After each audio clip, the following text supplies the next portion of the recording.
अब हम डिस्कस करते हैं equilibrium of the system. We are having three charges, equilibrium of the system of three charges.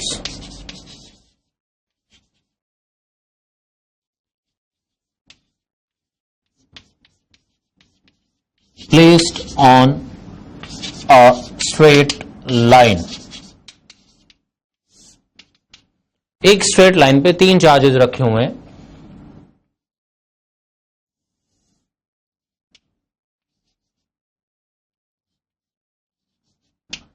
इसका typical question में लिख देता हूं कैसे होते हैं। आपको दो चार्जेस दिए होंगे और एक डिस्टेंस इनके बीच में सपोज डी है। आपको यह कहा जाए कि what should be the value of third charge which when placed on the line joining the two charges the system becomes in equilibrium. For what value of the third charge the system is in equilibrium.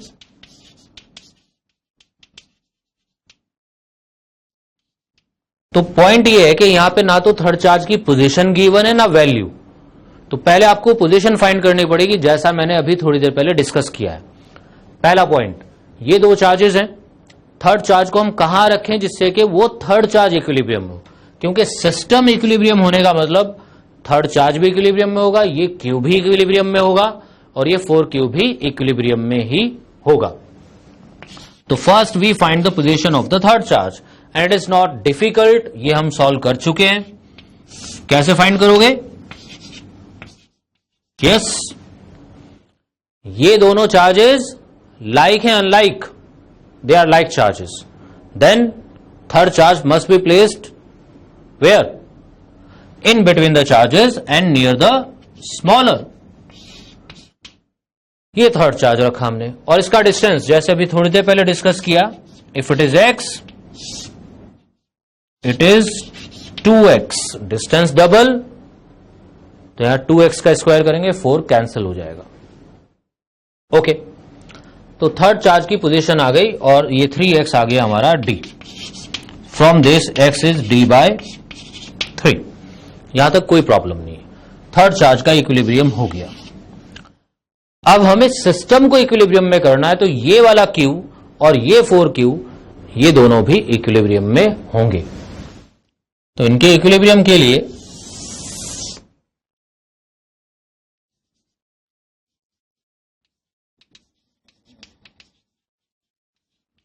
Equilibrium of suppose small q,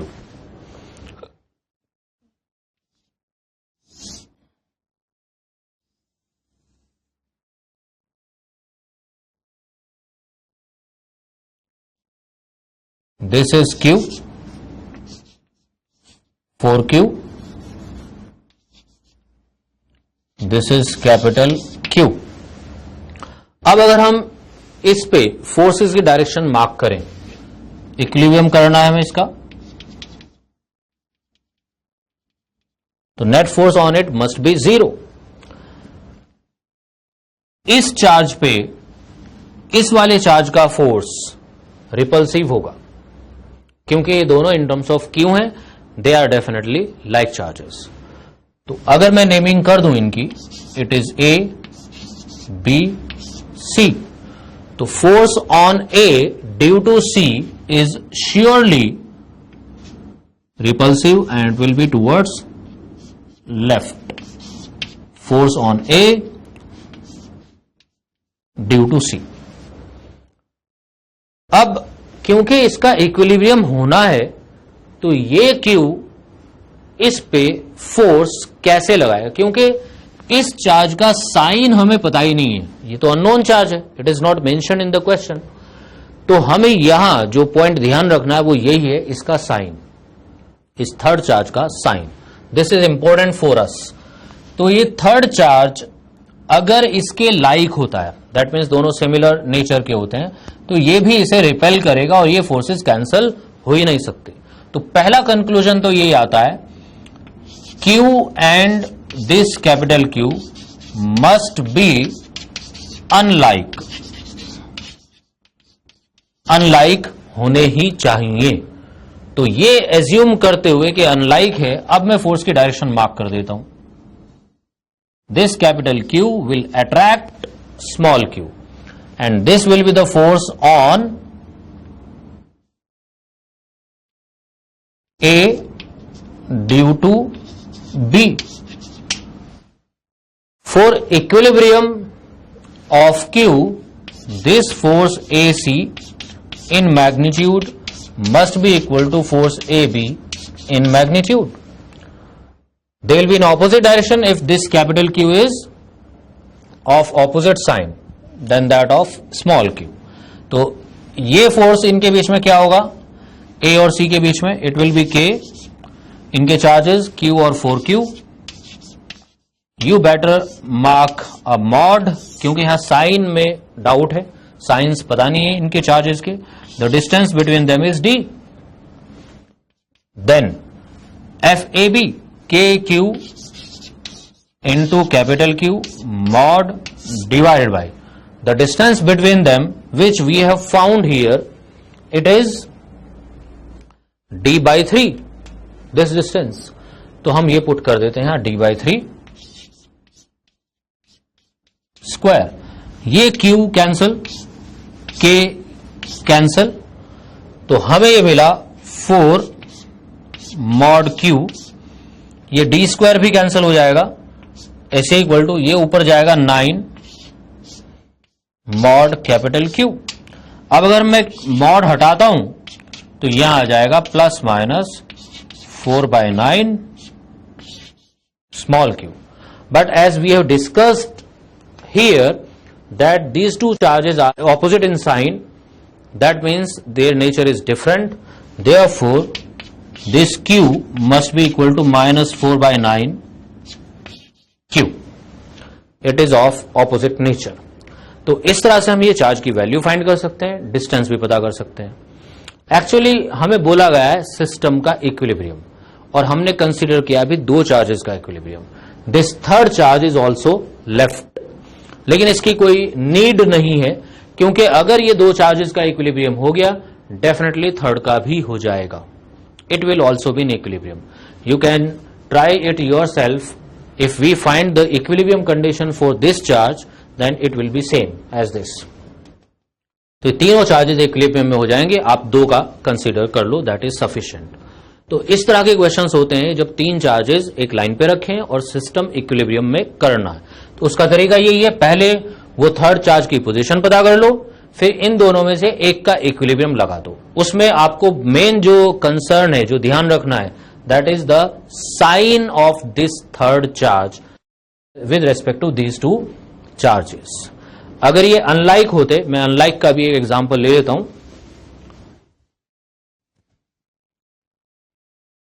अगर charges unlike हैं initially,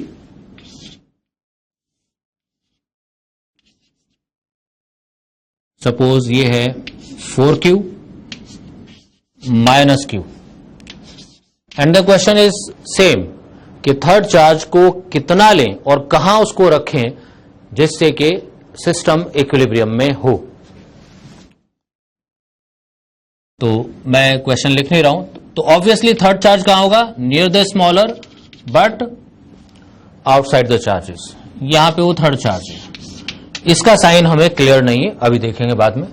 पहले ये distance suppose दी है.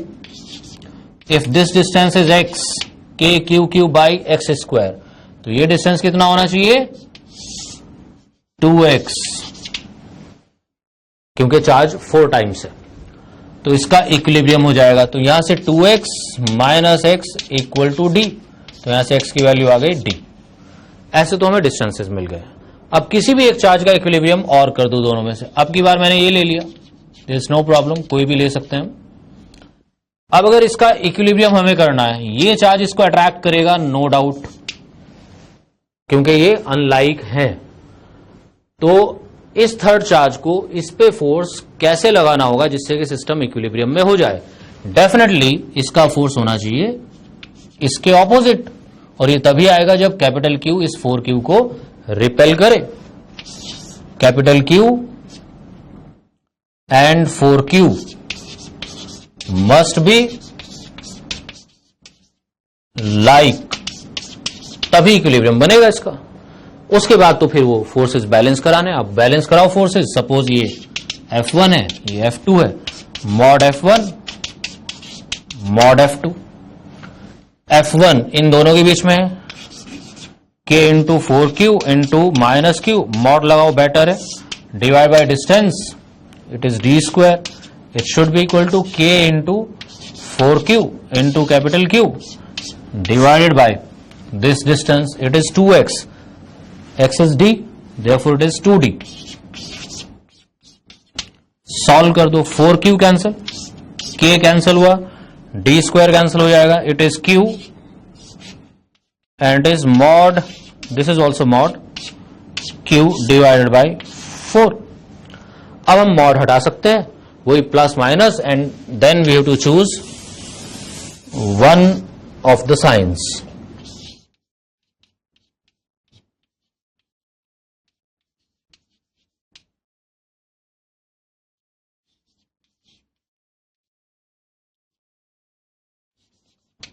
ये दोनों like हैं क्योंकि यहां हम कंक्लूड कर चुके हैं Q and 4Q।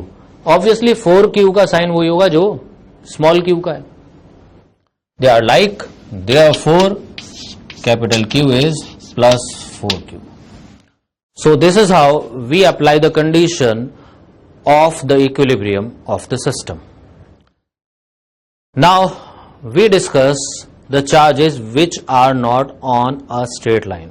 Suppose they are on the vertices of an equilateral triangle or square etc. लेकिन उससे पहले मैं थोड़ा सा वेक्टर एडिशन से थोड़ा से पॉइंट्स डिस्कस करना चाहूंगा जो आप 11th में पढ़ के आए हैं। In most of the cases in physics, when we are required to combine vectors, the different situations which are very common, तो एक तरह से मैं लिख सकता हूं यहां पे revision of vector addition, in short, not in detail. Suppose दो वेक्टर्स सेम डायरेक्शन में, suppose these are two forces, इनका resultant without any confusion, it is simply F1 plus F2 if the two forces are in opposite direction. Then again the resultant can be directly written, that will be difference of the two forces, but depending के कौन सा larger है उसमें से आप smaller को minus करोगे। Suppose F1 larger है तो F1 माइनस F2, और रिजल्टेंट किधर को होगा क्योंकि F1 एज्यूम कर लिया मैंने ग्रेटर, और अगर F2 ग्रेटर होगा तो रिजल्टेंट ऐसे आ जाएगा। तीसरा, म्यूचुअली परपेंडिकुलर वेक्टर्स, ये भी काफी कॉमनली यूज होते हैं।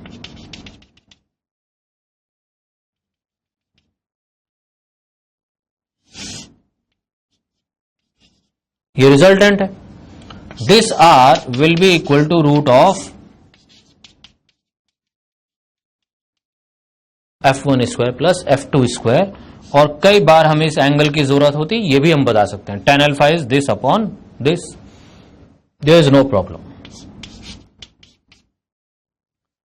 Then is the case of two vectors of equal magnitude.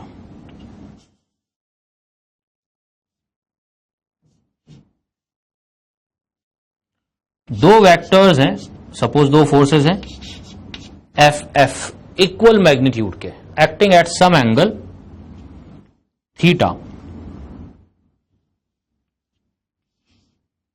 their resultant is along angle bisector।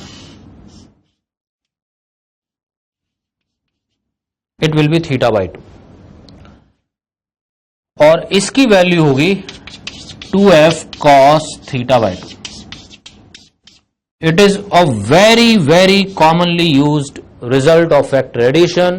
When two vectors of equal magnitudes are acting at a point, then their resultant is along angle bisector and its value is 2f cos theta by 2. तो इसमें direction भी directly आ जाती है angle bisector के along. इसके अलावा एक general formula होता है जिसकी हमें रेयरली जरूरत पड़ती है, that is root f1 square plus f2 square plus 2f1 f2 cos theta. ये आप सबने वेक्टर एडिशन में पढ़ा है, लेकिन हमारा फिलहाल ये कंसर्न है जिसमें इन जनरल वेक्टर्स या तो सेम डायरेक्शन में होंगे या ऑपोजिट होंगे या 90 डिग्री पे या इक्वल मैग्नीट्यूड के वेक्टर किसी भी एंगल पे हो, then their resultant is along angle bisector. एक और रिजल्ट मैं शेयर करना चाहूंगा आप लोगों से वेक्टर एडिशन का, जिसमें कई सारे वेक्टर्स एक ही पॉइंट पे एक्ट कर रहे होते हैं. सपोज एक पॉइंट है और इस पे बहुत सारे वेक्टर्स लगे हैं इक्वल मैग्नीट्यूड के.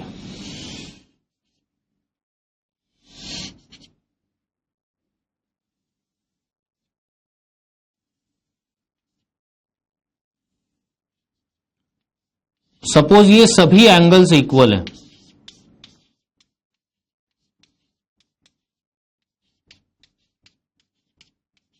all the vectors are equal in magnitude, then their resultant without any calculation is 0.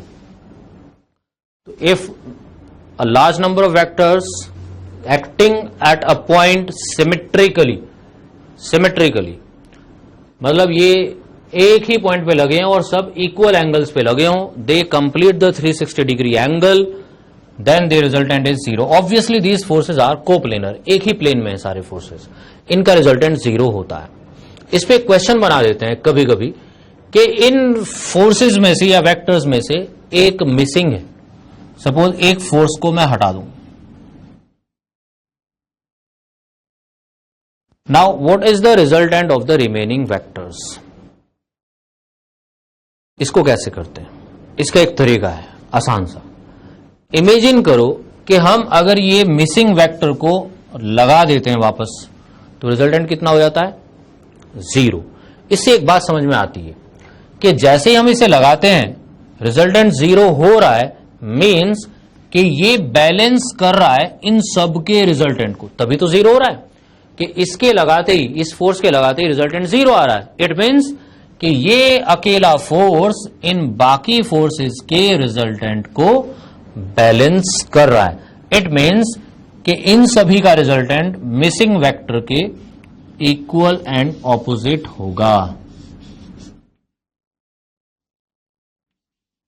तो ये याद रखना बच्चों कि अगर कई सारे फोर्सेस सिमेट्रिकली लगे हैं लेकिन एक मिसिंग है, उसमें से एक नहीं है, तो रिमेनिंग वेक्टर्स का रिजल्टेंट उस मिसिंग वेक्टर के इक्वल एंड ऑपोजिट होता है.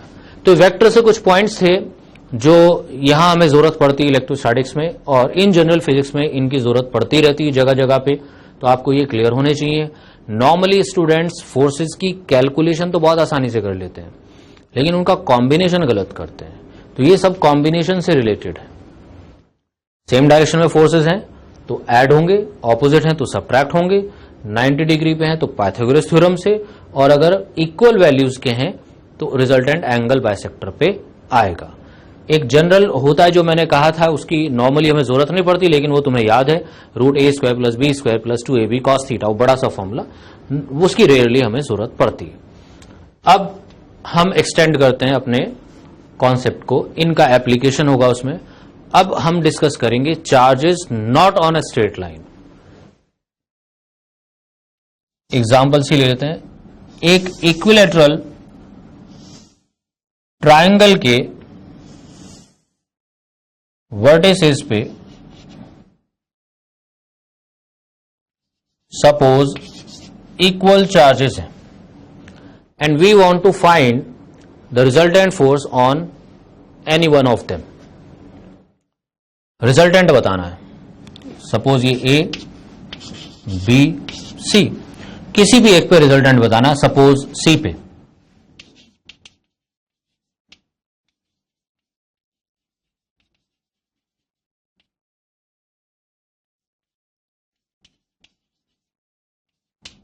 ये क्वेश्चन है। And let the side of the triangle is a. तो जैसे मैं पहले बता चुका हूं, सबसे पहले हमें क्या करना होगा, फोर्स के एरोज मार्क करो। हमें सी पे रिजल्टेंट बताना है। मैं अलग से डायग्राम बनाऊंगा नेमिंग में, नहीं तो प्रॉब्लम रहती है थोड़ी सी।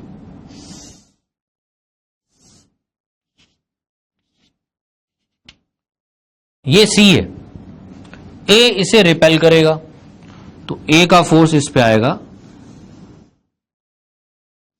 इस तरह से। ये बी भी इसको रिपेल करेगा, तो बी का फोर्स आएगा ऐसे। ये सभी चार्जेस क्यू क्यू क्यू है। It was A B and C. This force is on C due to B. This is the force on C due to A. अब अगर हम इन दो फोर्सेस की कैलकुलेशन के बारे में सोचें, देखो force on C due to B magnitude के, इन दोनों चार्जेस के मैग्नीट्यूड इक्वल है Q into Q, Q square divide by distance A square. And if we calculate F C A, K Q Q by A square, again that means इन दोनों forces के magnitude equal है। तो easily आप ये समझ सकते हैं कि दो फोर्सेस के मैग्नीट्यूड्स इक्वल है। और सपोज इसको मैंने नाम दे दिया F1, ये भी F1 है, ये भी F1 है, वैल्यूज इनकी। तो अभी जैसे ये लिखा हुआ है अभी भी, इक्वल वैल्यूज के अगर दो वेक्टर्स हों तो उनका रिजल्टेंट आता है एंगल बाइसेक्टर पे। तो ये भी इक्वल वैल्यूज के दो फोर्सेस आ गए, तो इनका रिजल्टेंट होगा एंगल बाइसेक्टर पे।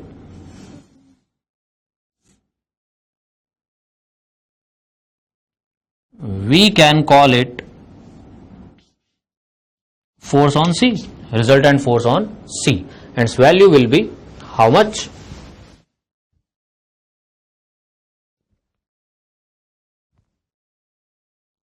So FC will be equal to 2F1 cos theta by 2. This angle is 60, क्योंकि इक्विलेटरल ट्राइंगल है, ये 60 है, तो ये एंगल भी 60 होगा। तो cos 60 बाय 2 30, 2F1 हुआ K Q square by A square and cos 30 is √3 by 2, तो it is √3 K Q square by A square. तो this is the way to find the resultant force in general. एक और मैं example लूंगा। Suppose इस triangle में मैंने एक चार्ज का साइन चेंज कर दिया। सपोज ये Q है, ये माइनस Q है और ये Q है। अभी भी हमें इस वाले चार्ज पे फोर्स बताना है, A B C, C charge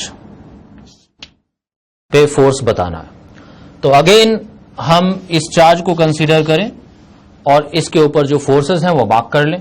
ये Q इस Q को रेपेल करेगा, ये रेपेल किया, ये इसको अट्रैक्ट करेगा, तो ये फोर्स इसकी डायरेक्शन हो गई। वैल्यूज दोनों की बराबर होंगी। If it is F1 this is also F1, क्योंकि दोनों के लिए के Q square by A square है। चार्ज का साइन लेना नहीं है, मैं ऑलरेडी बता चुका हूं। चार्ज का साइन कभी भी फोर्स की कैलकुलेशन जब करनी हो, साइन कैलकुलेशन में इंक्लूड मत करो, विदाउट साइन कैलकुलेशन कर लो और कॉम्बिनेशन करो अकॉर्डिंग टू डायरेक्शन। अब ये दोनों फोर्सेस कितने एंगल पे बच्चों? This angle is how much? ये तो 60 हुआ, 120, तो रिजल्टेंट होगा along angle bisector, तो force on C is 2F1 cos 120 by 2 and is 2F1 is k q square by a square cos 60, that is 1 by 2. This is the resultant force on this cube. ऐसे ही example हम बहुत सारे ले सकते हैं। Suppose मैंने एक और एग्जाम्पल लिया,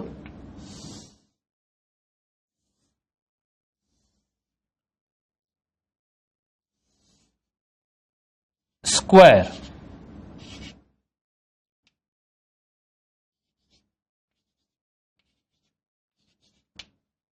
Square of a side and equal charges are placed at its vertices।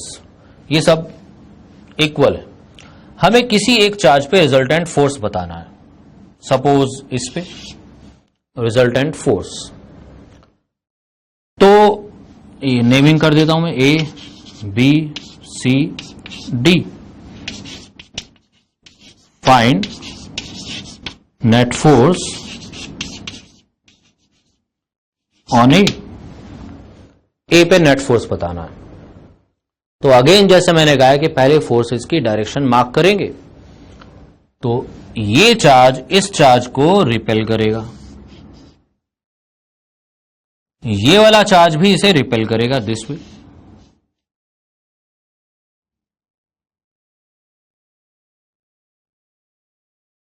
और ये चार्ज भी इस चार्ज को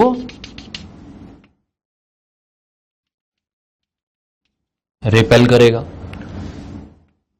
ऐसे। अब यहां पे तीन फोर्सेस हैं, इनका हमें रिजल्टेंट फाइंड करना है। अगर मैं इस फोर्स को नाम दे देता हूं F1, तो हम इस F1 की वैल्यू लिख सकते हैं। It is the force between B and A, KQ² QQ divide by distance A²। Similarly अगर मैं ये वाला फोर्स कैलकुलेट करता हूं तो ये भी आएगा KQ² divide by A²। That means this force is also F1। अब बचा ये वाला फोर्स। इस फोर्स में जो डिस्टेंस है वो कितना है, दिस डायगोनल। तो डिफरेंस कहां आ रहा है, डिस्टेंस। तो ये दो फोर्सेस तो इक्वल मैग्नीट्यूड के हो गए, लेकिन ये अलग है। मैं सिंप्लिसिटी के लिए एरोज फिर से बना देता हूं। यहां एक फोर्स ऐसे है, एक ऐसे है, एक ऐसे है। ये F1, ये F1, but it is different. F2 को आप अगर कैलकुलेट करोगे, it will be KQ² by ये Q, डिस्टेंस है A√2 स्क्वायर। तो F2 is different from F1। ये तीन फोर्सेस का रिजल्टेंट हमें फाइंड करना है। ये इक्वल वैल्यूज के हैं और ये अलग है। तो how do we find the resultant of more than two vectors. ये तीन वेक्टर्स हैं, मोर देन टू वेक्टर्स हैं।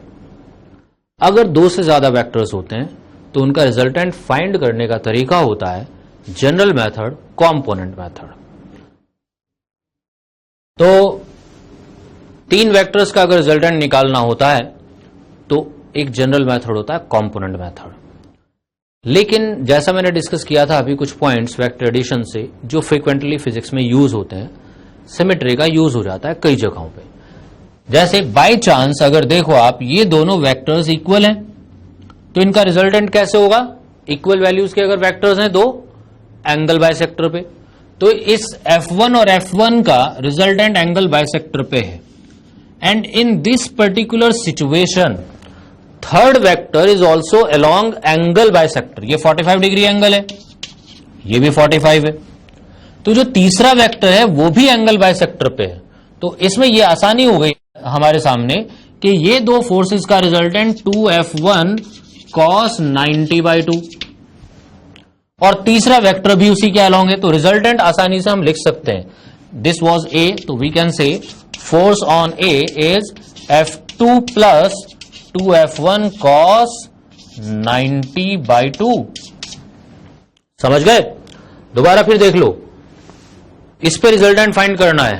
तीन फोर्सेस हमने बना लिए, दो फोर्सेस का रिजल्टेंट अलोंग एंगल बाइसेक्टर है, and by chance third vector भी उसी के अलोंग है, इसलिए इनका रिजल्टेंट हम आसानी से लिख सकते हैं F2 plus resultant of these two forces, and it is F2 is KQ square by 2A स्क्वायर and is 2F1, F1 is KQ square by A square into cos 90 by 2, it is cos 45 1 by root 2। बस अब इसको KQ square by A square को आप common ले सकते हैं, it will be 1 by 2 plus root 2. This is the answer. This is the resultant force on A. तो in general ऐसे रिजल्टेंट फोर्स हम फाइंड कर सकते हैं।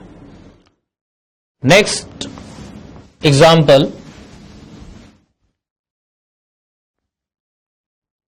सपोज हमें सेंटर पे एक चार्ज रखा हुआ है, उस पर फोर्स निकालना है स्क्वायर या ट्रायंगल के। फॉर एग्जाम्पल एक स्क्वायर के वर्टिसेस पे ये चार्जेस रखे हुए हैं और एक सेंटर पे रखा हुआ है चार्ज। सपोज ये Q, 2Q, 3Q, 4Q।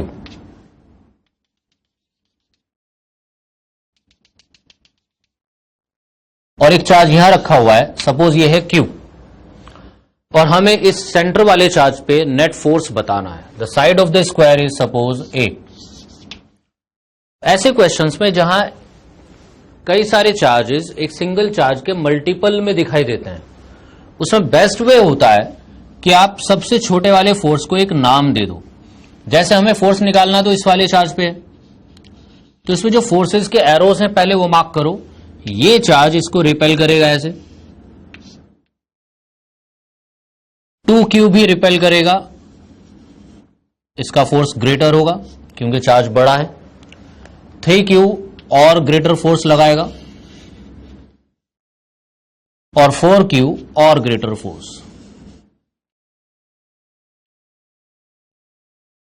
लेकिन जो सबसे छोटा फोर्स है ये वाला कि QQ by this distance square, ये डिस्टेंस मान लो R है, तो हर किसी केस में ये डिस्टेंस R होगा। तो ये वाले फोर्स को अगर मैं लिख देता हूं F, तो F की वैल्यू हुई KQQ that is Q square by R square. Similarly ये वाला फोर्स जब आप कैलकुलेट करोगे इसमें 2Q इंटू Q आएगा, ये तो यहां ट्वाइस आ जाएगा, it is 2F। It is easy to write these forces in the diagram. ये KQQ बाय R स्क्वायर, इसमें आ गया 2Q, इसमें आएगा 3Q। तो जब ये फोर्स कैलकुलेट करोगे आप K into Q into 3Q divide by R square, it will B 3 times, it is 3F and this force will be similarly 4F। तो ये फोर्सेस हमने in terms of F mark कर लिए, इनकी calculation अब easy हो गई। देखो ये दो फोर्सेस का रिजल्टेंट, ये F ये 3F, तो ऐसे रिजल्टेंट आया 2F। इन दो फोर्सेस का रिजल्टेंट ऐसे आया 2F। These two forces are along the diagonals of the square, ऐसे, और ये 90 डिग्री पे हैं, और देखो ये दोनों फोर्सेस इक्वल मैग्नीट्यूड के हो गए, तो resultant will be along angle bisector and will B 2F। यहां लिख देता हूं, if it is R suppose, तो यहां लिख देते हैं R is 2 into 2F cos 90 by 2, it is 4F cos 45 that will be 1 by root 2, it is 2 root 2 F। और इस F की वैल्यू हम यहां से लिख सकते हैं, R हमारे पास नहीं था, it is half of the diagonal. Diagonal होता है A root 2 divided by 2 divided by 2, तो it is A by root 2। आप ये वैल्यू यहां डाल सकते हो, तो F हुआ 2 root 2 into KQ square by R square and R is A by root 2। It will be A square by 2, 2 ऊपर आ जाएगा, it will be 4 root 2 KQ square by A square. तो ऐसा कुछ तरीका होता है इस तरह के क्वेश्चंस को सॉल्व करने का, कोई ज्यादा मुश्किल नहीं है। अगर सपोज इनमें से कोई चार्ज नेगेटिव कोई पॉजिटिव होता तो उसी के अकॉर्डिंग ये फोर्सेस के एरोज हम मार्क करते थे, लेकिन स्मॉलेस्ट जो मैग्नीट्यूड का चार्ज है उसका फोर्स लिख लो पहले, तो बाकी फोर्सेस को उसके मल्टीपल में लिखना इजी हो जाता है। ऐसे ही एक और मैं एग्जांपल लेना चाहूंगा। एक पेंटागन है और इसके वर्टिसेस पे 4 वर्टिसेस पे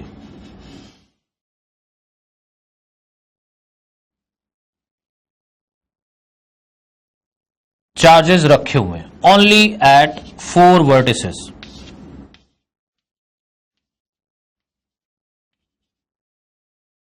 और इसके सेंटर पे एक चार्ज है, फॉर एग्जाम्पल -Q। हमें इस -Q चार्ज पे रिजल्टेंट फोर्स बताना है। तो देखो ये वाला चार्ज इसको अट्रैक्ट करेगा एक फोर्स से, ये वाला चार्ज भी इसको अट्रैक्ट करेगा,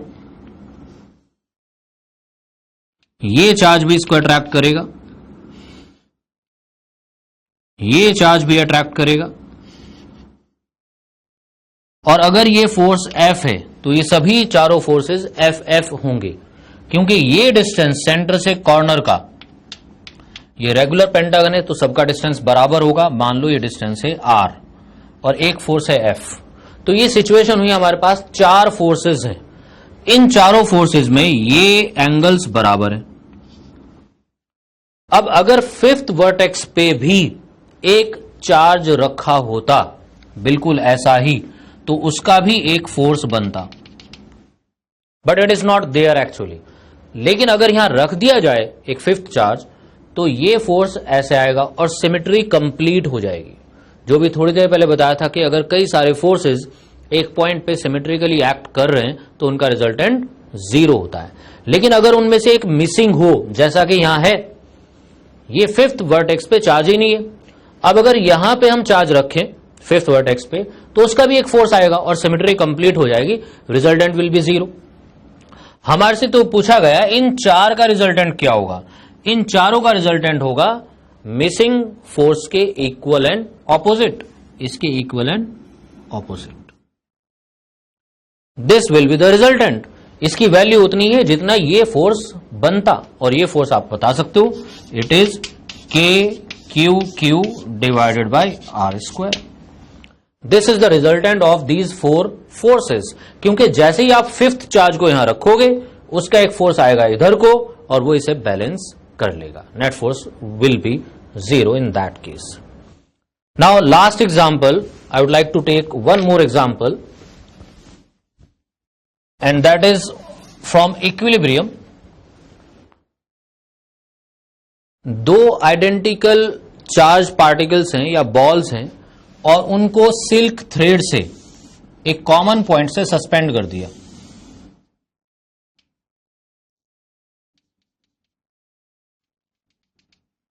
तो ये ड्यू टू म्यूचुअल रिपल्शन ऐसे डेविएट हो जाएंगी।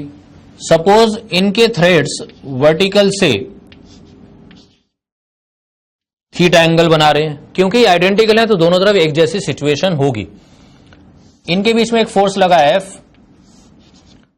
ये mg और यहां पे टेंशन T। हमने एक चार्ज बॉडी का FBD बना लिया। सिमिलरली हम इसका भी बना सकते हैं, दोनों आइडेंटिकल हैं, mg force F tension T। अब क्योंकि ये इक्विलिब्रियम में है, तो और जब ये इक्विलिब्रियम में है तो इस पर नेट फोर्स होगा 0। तो हम इसकी कंडीशन लगाते हैं। तो इसमें थोड़े से पॉइंट्स हमें ध्यान रखने हैं। क्वेश्चंस किसी भी तरह के इसमें पूछे जा सकते हैं, बस एक बार बेसिक हमें क्लियर हो कि करना क्या है इस तरह के क्वेश्चंस में, तो हम सॉल्व कर सकते हैं। फिर ये थीटा, ये एंगल थीटा होगा, it will B T cos theta, it is T sin theta. तो फोर्सेस बैलेंस कराए मैंने, T sin theta balances the force F and T cos theta balances mg। Divide कर दें तो tan थीटा हो गया F by mg, और in other words you can write F is equal to mg tan theta. ये जो force है F, इसकी वैल्यू mg tan थीटा आ गई। थीटा एक थ्रेड जो वर्टिकल से एंगल बना रहा है। अब F क्या है? F is the force between the two charges. ये Q चार्जेस हैं, तो इस F को हम लिख सकते हैं कि Q by this distance square. अब यही सवाल बनता है, ये जो डिस्टेंस होता है कई बार ये दिया नहीं होगा हमें, तो हम यहां ज्योमेट्री से ये डिस्टेंस फाइंड कर सकते हैं। I think it will not be difficult to find this distance. Suppose ये x है और हमें लेंथ ऑफ थ्रेड दी हुई है, तो x by L sine theta बन जाएगा। तो ये जो distance between the two charges है, जो f कैलकुलेट करने में हमें चाहिए के Q square by R square, this r will be equal to 2x and x is L sine theta. तो हम ये r की वैल्यू यहां डाल सकते हैं, फोर्स कैलकुलेट कर सकते हैं। तो इस पे क्वेश्चन आ जाते हैं डिपेंडिंग के कौन सी इसमें रिक्वायरमेंट है। हो सकता है आपको ये डिस्टेंस दिया हो, थीटा ना दिया हो, तो यहीं से आप इस डिस्टेंस से साइन थीटा निकल जाएगा, ये फाइंड कर सकते हो और यहां tan की वैल्यू पुट कर सकते हो। इस तरह से इस पे वैरायटी ऑफ क्वेश्चंस बन सकती है। तो ये आज के लिए हुआ बच्चों। आज हमने इस लेक्चर में सुपरपोजिशन प्रिंसिपल से रिलेटेड क्वेश्चंस किए हैं, जिसमें डिफरेंट केसेस में हम रिजल्टेंट फोर्स फाइंड करते हैं किसी चार्ज पे या किसी चार्ज का इक्विलिब्रियम डिस्कस करते हैं। नेक्स्ट क्लास में we will study electric field and dipole. Thank you.